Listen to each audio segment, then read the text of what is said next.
गोली चली देवरिया के चौक पर, देवरिया के चौक पर हो, देवरिया के चौक पर। धाए धाए गोली चली रुदलपुर के चौक पर, रुदलपुर के चौक पर हो, रुदलपुर के चौक पर। नाचे परी गोरी तोरा राइफल के नोक पर, नाचे परी गोरी तोरा राइफल के नोक पर। कि नाचे परी गोरी तोरा राइफल के नोक पर। नाचे परी गोरी गोरी।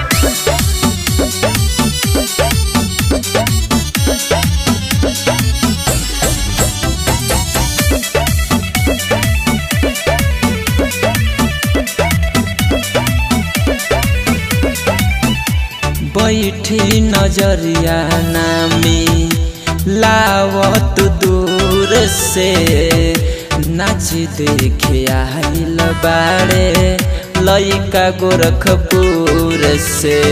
धाए धाए गोली चली भटनी चौक पर, भटनी चौक पर हो, भटनी चौक पर। धाए धाए गोली चली सलेमपुर चौक पर, सलेमपुर चौक पर हो, सलेमपुर चौक पर। नाचे परी गोरी तोरा राइफल के नोक पर, नाचे परी गोरी तोरा राइफल के नोक पर। कि नाचे परी गोरी तोरा राइफल के नोक पर। नाचे परी गोरी तोरा राइफल के नोक पर। नाचे परी गोरी गोरी तोरा राइफल के नोक पर।